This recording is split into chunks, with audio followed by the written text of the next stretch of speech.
Demikianlah diselesaikan langit dan bumi dan segala isinya. Ketika Allah pada hari ketujuh telah menyelesaikan pekerjaan yang dibuatnya itu, berhentilah ia pada hari ketujuh dari segala pekerjaan yang telah dibuatnya itu.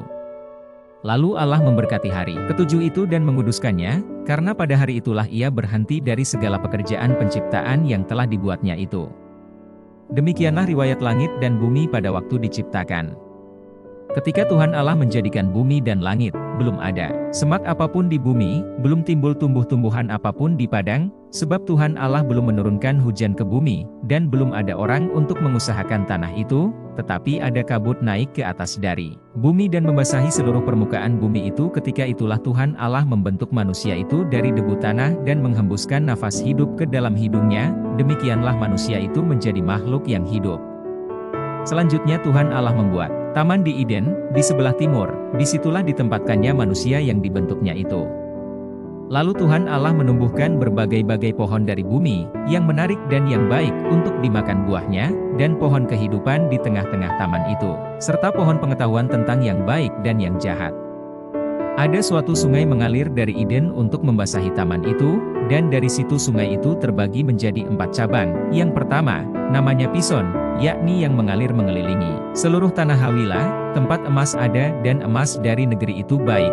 Di sana ada damar bedolah dan batu krisopras. Nama sungai yang kedua ialah Gihon, yakni yang mengalir mengelilingi seluruh tanah Kus. Nama sungai yang ketiga ialah Tigris, yakni yang mengalir di sebelah timur Asyur. Dan sungai yang keempat ialah Efrat. Tuhan Allah mengambil manusia itu dan menempatkannya dalam Taman Eden untuk mengusahakan dan memelihara taman itu. Lalu Tuhan Allah memberi perintah ini kepada manusia, semua pohon dalam taman ini boleh kau makan buahnya dengan bebas, tetapi pohon pengetahuan tentang yang baik dan yang jahat itu, janganlah kau makan buahnya, sebab pada hari engkau memakannya, pastilah engkau mati. Tuhan Allah berfirman, tidak baik kalau manusia itu seorang diri saja. Aku akan menjadikan penolong baginya, yang sepadan dengan dia.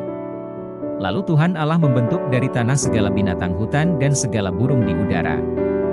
Dibawanya semuanya kepada manusia itu, untuk melihat, bagaimana ia menamainya, dan seperti nama yang diberikan manusia itu kepada tiap-tiap makhluk yang hidup, demikianlah nanti nama makhluk itu, manusia itu memberi nama kepada segala ternak, kepada burung-burung di udara dan kepada segala binatang hutan, tetapi baginya sendiri ia tidak menjumpai penolong yang sepadan dengan dia. Lalu Tuhan Allah membuat manusia itu tidur nyenyak.